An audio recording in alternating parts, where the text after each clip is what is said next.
Lego has been busy reinventing itself for, I don't know, the last decade or so, and guess what? It isn't done yet. Lego Voyagers looks to be an all-new concept for the brand, inviting two players to team up on a journey that fosters cooperation, creativity, and even giving space. So let's snap in and learn a whole lot more from my gracious guests, creative director Carsten Lund, design lead Jonas Haugesson, and tech lead Kasper Honningston-Lichtenberg. Thank you so much for joining me, guys. It's lovely to meet you and talk about Lego Voyagers. But Carsten, I'm going to come to you first. I want to know a little bit about yourselves, your studio, and how Little Brick ticks. Yeah, Lightbrick is a small independent studio based in Copenhagen, Denmark. Yep. And we've dedicated our creative lives to exploring the Lego brick in many different ways. Mm-hmm. Our first game was called Lego Builder's Journey, and that was about building with bricks. So that was the start of the show, reconfiguring the level in ways. And this second one, we wanted to take it a step further. We want to go a little bit deeper to actually focus on being a brick. So Lego Voyagers is about being a Lego brick. Yeah, and you say getting up close, Paul. Are you like in the studios just like really looking at the bricks going, I don't like this one, that one's shifty? We do look a lot at bricks. Yeah, so we're inspired by the bricks and the shapes, and we have a lot of bricks in the studio, and we build stuff, obviously, but this is digital, right? So yeah. The most important thing is that it feels intuitive and good to play. Absolutely, yeah. Well, it's the iconic snap, as I said in the intro, in real life, so you need to try and match that feeling and that aesthetic in the game, and I'm sure we'll go on to talk about it, but I wanted to know, Carsten, also for you as well, tell us a little bit more about the game, so how we've translated that tactile feel of Lego into Voyagers itself. What's it about, and what makes it distinct from other Lego games we've seen in the past? Lego Voyagers is a co-op game, so it has to be played by two players. It has to be played by two players. Interesting, okay. And it's a platformer, first and foremost, and then it's a puzzle game on top of that. So a puzzle platformer where you navigate the environment with your little brick, and you have to solve different challenges along the way and build and have fun. Yeah, so that's basically the game. Wonderful. Oh, and so we're looking a bit at it now. So can you set the scene of what we're looking at? We're playing as the red and the blue bricks, right? Do they have any other names, or is it just red and blue? We just call them red and blue. You can name them any way you like. Yeah, this is sort of the beginning of the game. We're playing around, trying to learn how to navigate the environment and attaching to the little... that was so nice as well, that little snap-on that it does. Yeah, exactly. So this is sort of part of the introduction and smoothly easing players into the experience and learning how to actually navigate. It is a little bit different. I mean, actually navigating with a single brick and all its capabilities is something nobody's tried before, right? And so it takes a little bit of getting used to, but it's so intuitive once you get the hang of it. Yeah, can you talk more about the capabilities that you've mentioned? Because at the moment I'm seeing a 1x1 brick, and what kind of stuff can you actually achieve as a 1x1 brick? These bricks, obviously, they can tumble around like bricks do. Yeah. Oh yeah, we've all stood on a Lego brick. We know what it's like to see them tumbling around.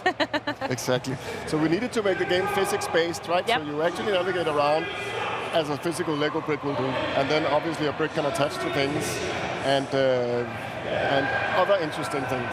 Yeah? Oh, you're not going to give me any more than that, are you?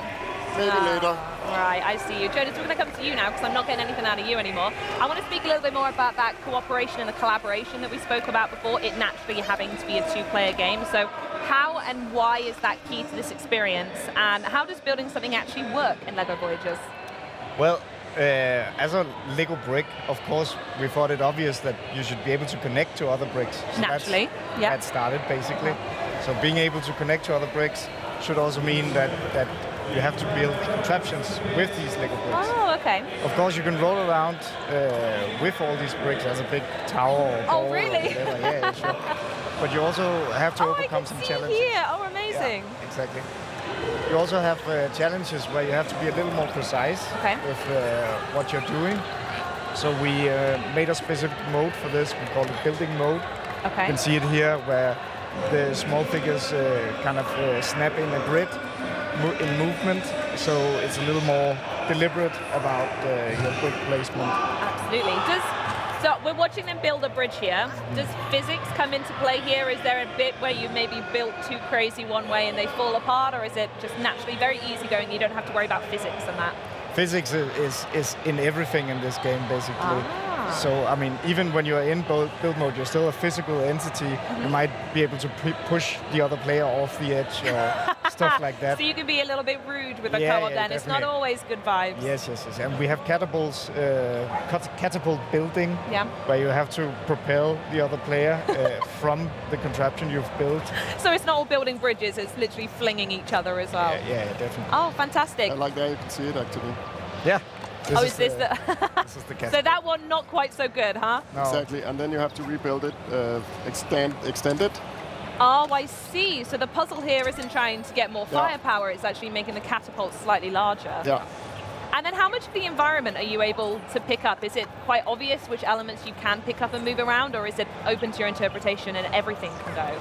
We've playtested it a lot, and I don't think we've seen anyone being surprised that something is loose, or something is like fixed. But every stud you see in the environment is connectable. Wow, okay, interesting, good stuff. So Carsten, we're going to go back to you here. While we're all working together and unleashing our creativity, is there going to be a story for us to follow as well, or is it just a series of random puzzles that we're going to enjoy? There is a story, yes, there is. This is a story, I mean, it's like in Builder's Journey, we like to sort of, it's a non-verbal story, right? So we don't have any words, you have to sort of be part of interpreting a little bit. It's a story about friendship. It's a story about two little bricks that are friends that their only dream in life is to become astronauts. Oh, that's gorgeous. A lot of bricks dream of that, actually. Have them in by themselves being astronaut or being part of a larger spaceship that gets sent off in space? Being part of a spaceship model. Yeah, so we follow them in this game. They watch these test launches, and one of the spaceship crashes, and they actually find a little cockpit that is still wiggling and alive. And their mission, they make it their mission to try and save him and send him back to space. Beautiful. And in that journey, a lot of stuff is going to happen to them.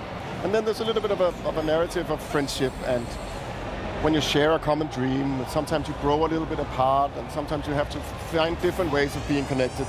No pun intended. Of course.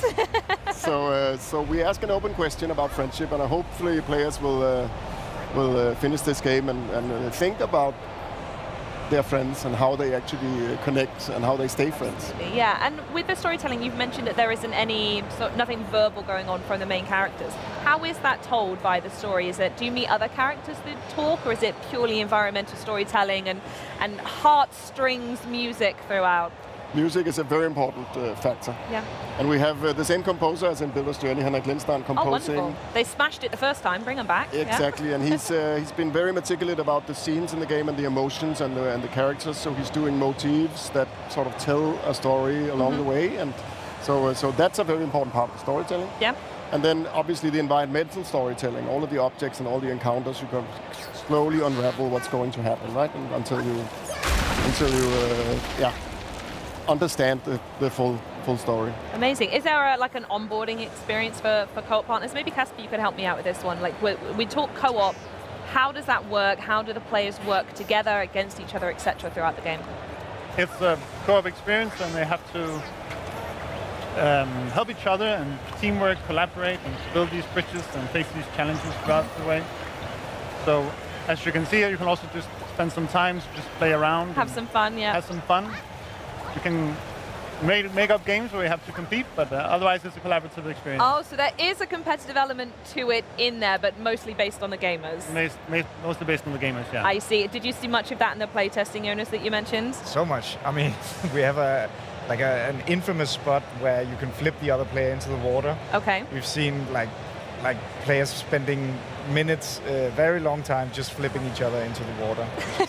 But the thing is, when you flip the other player into the water 5 times, you also have to get through the same thing. And oh, I see. The other player can get okay, and then it's their turn. Yeah. Exactly.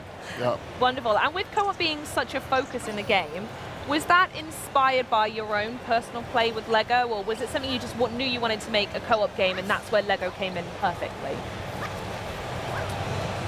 I think we've seen with Builder's Journey, I think we've seen players want to play games together, right? Even though single-player games, they sit, they talk, they engage, right? So we wanted to make something that was playable together from the very get-go, right? And then we just love co-op games, and this whole idea of playing and being creative is just so much more fun when you're doing it together with a friend, right? Yeah, so, I totally agree. Yeah. And it's nice we're seeing more couch co-op games come through in recent years as well. There's been some very successful, highly applauded one recently. So it's lovely to see that story keep going. So Carsten, question for you. This all looks really lovely, naturally. So the question you probably knew was going to be coming from me, which is, when are we actually going to get our hands on the game? Very soon. Yeah. Very, very soon. I think if you're here on Gamescom, you can just go to booth 8, the Lego stand, and try a demo of the game. Just over there, in case anyone's watching, wondering where the map is, it's through that door. But if you are not here, you will have to wait to September 15th, which is not very long. Not that far at all. It's a couple of weeks, really. Exactly. That's when the game will be out. So. Beautiful. Is there anywhere else we can look to find more information on LEGO Voyagers before it comes out? I don't know if you've got any more news on the way you need to talk about before it launches. I think there's a website, legovoyagers.com, and that'll direct you everywhere and find, Perfect. Well, thank you so much for joining me, Lightbrick team. You're all a wonderful bunch, and this game looks absolutely stunning. And folks home, don't forget to wishlist LEGO Voyagers today, so you'll be ready when it drops, as you said, September 15th. And speaking of taking legendary creativity brands in brand new gameplay directions, you are about to witness the world premiere of an upcoming open-world survival crafting game with a, I'll call it a decidedly Studio Ghibli aesthetic. Check it out.